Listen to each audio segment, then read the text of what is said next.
Welcome back guys. और आज हम करने लगे अकाउंटिंग से रिलेटेड जो टर्म्स है। इससे पहले हमने बिजनेस एंटिटी को देखा था और अब बाकी इन सब को इस वीडियो में हम देखने वाले। तो गुड्स और मर्चेंडाइज क्या है? गुड्स वो वाला गुड नहीं जो आपका टीचर आपको कहता है वेरी गुड, ये वो वाला गुड नहीं है बच्चों।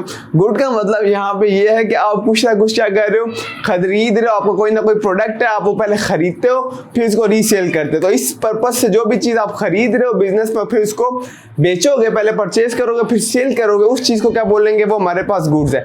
अब अगर मेरे पास क्लॉथ्स का मैं बिजनेस कर रहा हूँ तो जो मेरे पास क्लॉथ्स होंगी जब मैं वो खरीदूंगा और बेचूंगा तो वो मेरे पास एज अ गुड्स है, वो मेरी क्या है? वो मेरी गुड्स है। ठीक है। अगर मेरे पास स्टेशनरी है, मैं स्टेशनरी आइटम्स कुछ भी खरीद रहा हूँ और फिर इसको सेल कर रहा हूँ, वो मेरे लिए क्या है? वो मेरे लिए गुड्स हो जाएंगी। क्लियर हो रही है बात? अच्छा, लेकिन और इस तरह अगर मैं फर्नीचर खरीद रहा हूँ, मेरे पास फर्नीचर का बिजनेस है, वो मेरा क्या होगा? मेरी गुड्स हो। लेकिन अगर एक स्टेशनरी वाला फर्नीचर खरीदेगा उसके बिजनेस के यूज के लिए, तो अब वो उसके लिए गुड्स नहीं है, वो कोई रीसेल पर्पस के लिए नहीं उसको ले रहा, वो अपने यूज के लिए ले रहा है, तो फिर उसको फर्नीचर से रिकॉर्ड करेगा, यानी कि वो उसके लिए वो फर्नीचर है। लेकिन एक फर्नीचर वाले के लिए अगर वो फर्नीचर ही खरीद रहा है और सेल कर रहा है तो उसके लिए वो फर्नीचर क्या होगा? वो उसके लिए गुड्स होंगी। क्लियर हो गया? ओके। नेक्स्ट हम देखते हैं हमारे पास परचेजेस क्या है। तो परचेजेस यही है कि जो चीज हम खरीद रहे बिजनेस के लिए, रीसेल पर्पस के लिए खरीद ले रहे और फिर उसको सेल कर रहा हूं मैं, या सिंपल ले भी रहा हूं, तो वो चीजें क्या होंगी? वो चीजें मेरे पास परचेजेस होंगी। लेकिन कीप इन माइंड, अगर मेरे पास यहाँ पे अगेन अगर क्लॉथ्स का ही मेरे पास बिजनेस है, ठीक है, यहाँ क्लॉथ्स और मैं क्लॉथ्स ही खरीद रहा हूँ, ठीक है, और उन्हीं को क्या करूंगा? रीसेल पर्पस के लिए पहले मैंने परचेज किया और फिर रीसेल करने जा रहा हूँ, तो यहाँ पे जो क्लॉथ्स होंगे उसको मुझे मेंशन करना जरूरी नहीं है कि क्लॉथ्स परचेज, यहाँ ये लिखना जरूरी नहीं है। मैं सिंपल कह दूंगा परचेजेज जो होगी वो मेरी होगी, बस मैं सिंपल परचेजेज लिख दूंगा, परचेजेज मैंने कर लिए। क्लियर हो रही है बात? ओके। नेक्स्ट मेरे पास है कैश परचेजेस। तो अगर कोई भी खरीदारी, कोई भी चीज आप खरीद रहे हो, परचेज का मतलब क्या? खरीदना।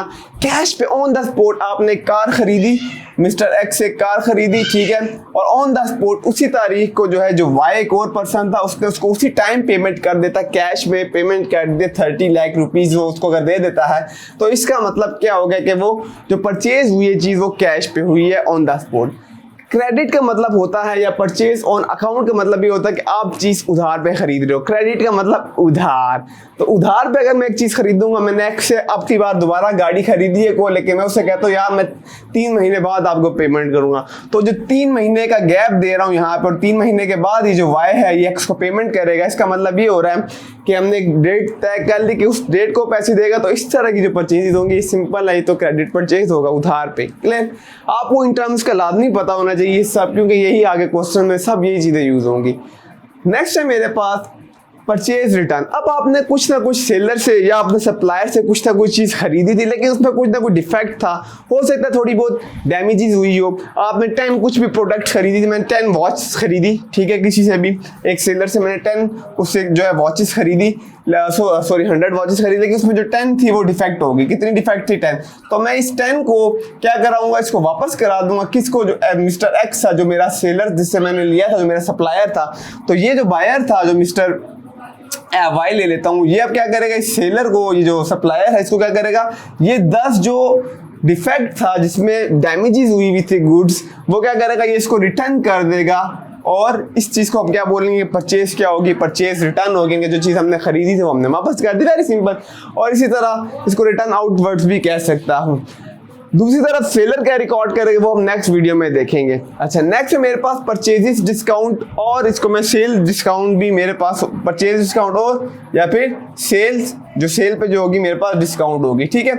अब ये क्या होगा? अगर आप डायरेक्ट ऑन द स्पॉट जा रहे हो और कुछ खरीद रहे हो और उसने 10 रुपए आपको छोड़ दिए, 20 रुपए आपको छोड़ दिए उस चीज में से, ठीक है, अगर चीज 100 रुपए की थी, मान लो वो चीज 100 रुपए की थी, एक घड़ी जो थी वो 100 रुपीज की थी, और अब मैं उसे बार्गेनिंग कर रहा हूँ, या वो मुझे खुद दे देता है 10 रुपए उसमें से मुझे छोड़ देता है, तो ये 10 रुपए जिसने छोड़े वो सेलर था, सप्लायर था। तो सप्लायर के लिए ये जो उसने 10 रुपए छोड़े यहाँ पर, ठीक है, 100 में से, ये उसकी क्या होगी कि उसने सेल पे क्या किया? डिस्काउंट दिया। सप्लायर के लिए क्या होगा? सेल डिस्काउंट होगा। और परचेसर के लिए यही 10 रुपए क्या होंगे कि उसने परचेस करते हुए ये ले लिया, ठीक है, ये 10 रुपए उसको मिल गए, ठीक है, छूट मिल गई उसे, तो ये उसके लिए क्या होगा? इसके लिए परचेस डिस्काउंट हो जाएगा कि परचेज पे उसको क्या मिल गया? डिस्काउंट मिल गया। अब कीप इन माइंड, हम ये जो सेल डिस्काउंट होता है, परचेज डिस्काउंट होता है, इसको हम इसकी एंट्री करते हैं। क्यों? क्योंकि चीज 100 रुपए की थी, सप्लायर ने 10 छोड़ दे, तो उसके लिए क्या हो रहा है, उसके लिए एक्सपेंस मान रहे हैं यहाँ पे कि 10 रुपए उसने छोड़ा, तो इसके लिए क्या होगा, सप्लायर के लिए जो बेच रहा है उसके लिए ये एक्सपेंस है, ठीक है। लेकिन जो जिसको डिस्काउंट मिल गया वो बार्गेनिंग कर रहा है, उसके साथ बार्गेनिंग करके उसने ऐसे भी दे दिया, तो भी 10 रुपए छोड़े उसने 100 में से, ये उसके एक किस्म के हम क्या ट्रीट करेंगे, इनकम ट्रीट करेंगे। तो इसके लिए क्या होगी, इसके लिए इनकम होगी। हम डिटेल्स में इन चीज़ों को देखते जाएंगे साथ साथ क्वेश्चन में। फिलहाल यही मोटा मोटा भी ध्यान में रखो, ज़्यादा ध्यान पे जोर डालने की जरूरत नहीं है, ठीक है। अच्छा, नेक्स्ट मैं देख लेता हूँ यहाँ पे मेरे पास क्या रहेगा, last but not the least allowances. Allowances का मतलब ये होता है कि आपने जो परचेजेस था उस पर आपको इस तरह डिस्काउंट मिल जाए, यानी कि जो अलाउंस का मतलब सिंपल ये है कि आपको परचेजेस पे डिस्काउंट मिले, इस तरह मिले कि आपने जो चीज़ परचेज की थी उसमें कुछ ना कुछ डिफेक्ट हुआ हो। यानी कि चीज़ जो आपने ली थी, जिस तरह ये वाली एग्जांपल लेता हूँ मैं, 100 जो आपने वॉचेस मंगवाई थी 10 डिफेक्ट थी, लेकिन 10 में जो डिफेक्शन ये कहता आपको जो मिस्टर एक्स, ये जो सप्लायर था, जो एक्स मिस्टर सप्लायर है, इसने आपको बोला यार ये 10 वापस ना करो, पास ही रख लो, मैं तुम्हें इस पे क्या दे देता हूँ, कुछ ना कुछ डिस्काउंट दे देता हूँ, तुम ये वापस ना भेजो।